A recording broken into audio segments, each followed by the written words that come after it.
unless you can explain that better than it's been explained so far, then I cannot support a millage, and I don't think I'm going to be alone in this city regarding that issue. Thank you. Thank you.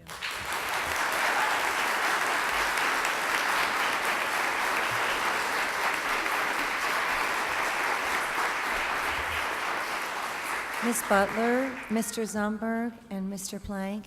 Yes, ma'am. Yes, Reshawn Butler, 1476 Stonegate Lane. In 1989, IBM transferred my family from Washington, D.C. to this area.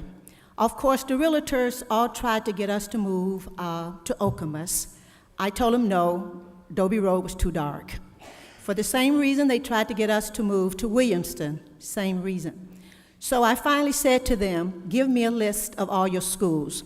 They gave me the list of their schools, and the school we selected was White Hills Elementary School. So we selected the school first, and then we went on a search for the house in the general area. So I feel, based on the property taxes that I pay to live on Stonegate, my community is truly entitled to a community school. So please keep White Hills Elementary School open. Thank you. Thank you.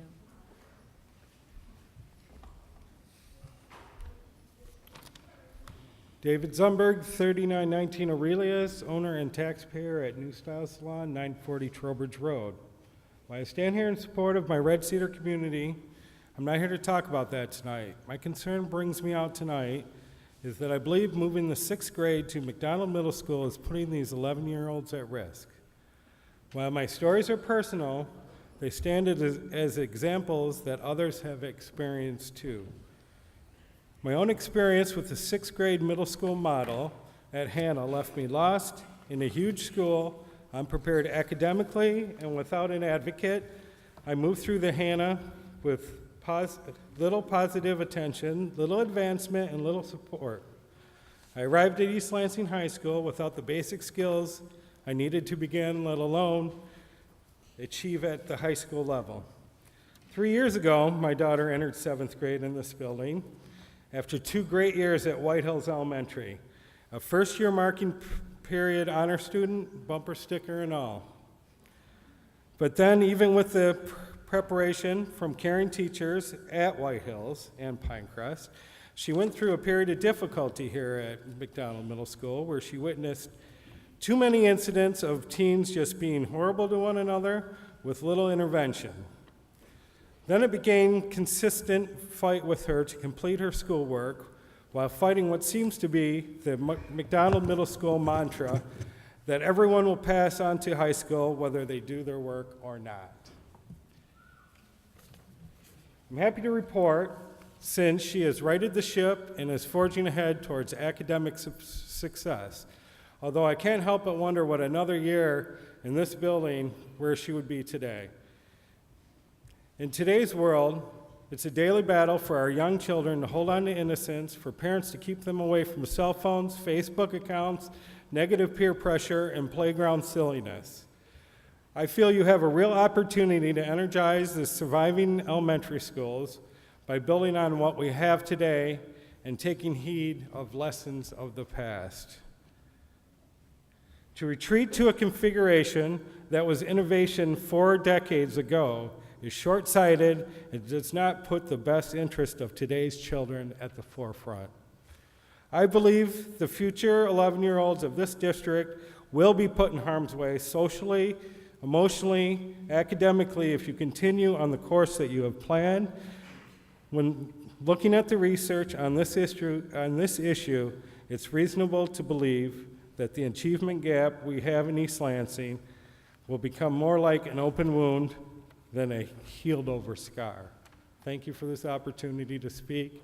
I know this really puts me out here, but I think it's important for the kids of the future that if you can help make their way, you should look within when you vote. Thank you, David. Thank you.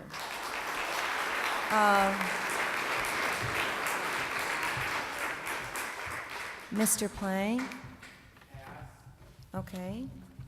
Mr. Lewis, Sandra Seaton, and and Opal Wong.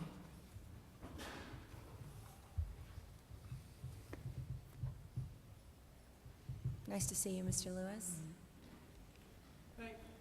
Thanks for coming. Thank you. I'm Chet Lewis. I live at 5944 Patriots Way. That's in the Donnelly community. And I come here tonight really to focus on something a little different than what's already been looked at. Personally, I'm in favor of a K-6 education.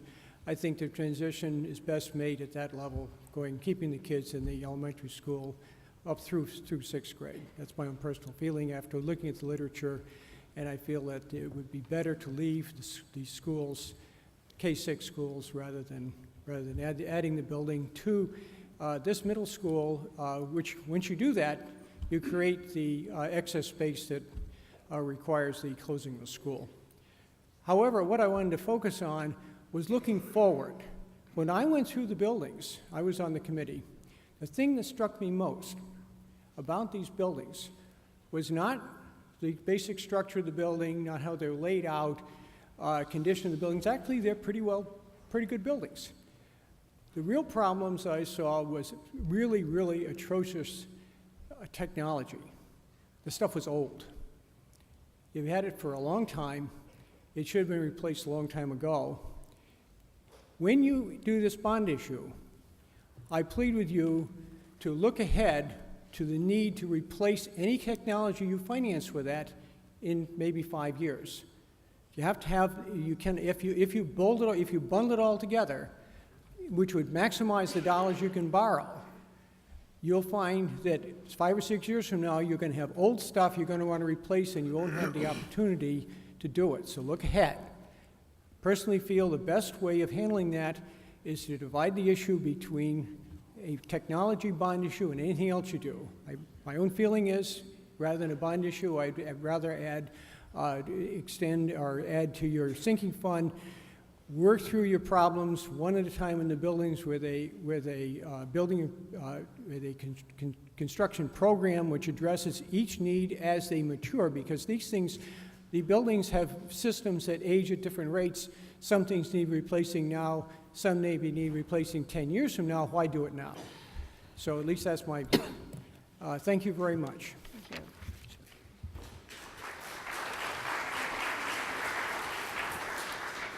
you. Sandra Seaton and Opal Wong and Scott Carney.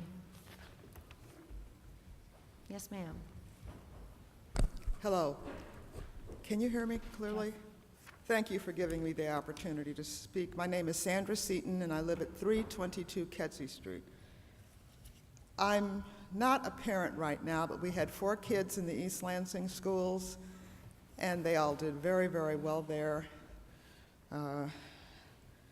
Had some perfect SAT scores, things like that, and they went to Red Cedar School. I was president of the PTO at Red Cedar. I was one of the founding members of the East Lansing Education Foundation. I did a great deal of volunteering at Red Cedar, and I just want you to know that this was a wonderful experience for my children. And I strongly feel that we are entitled to neighborhood schools. We sent our kids to Red Cedar because we wanted them to have a particular experience that we felt they could only get at Red Cedar or Spartan Village. Now, our kids are biracial. I'm black, as you can see, my husband's white. And what was so important to us about Red Cedar was that it introduced our kids to a world that is more than black and white. This is not what the world is about. This is an international world made up of individuals from all communities, from all over. And that was the great thing about Red Cedar. And you know, one of them's a college professor now, another one's an elementary school teacher, but this is something that has been with them all this time. And The other thing that was so important to them at Red Cedar is the being around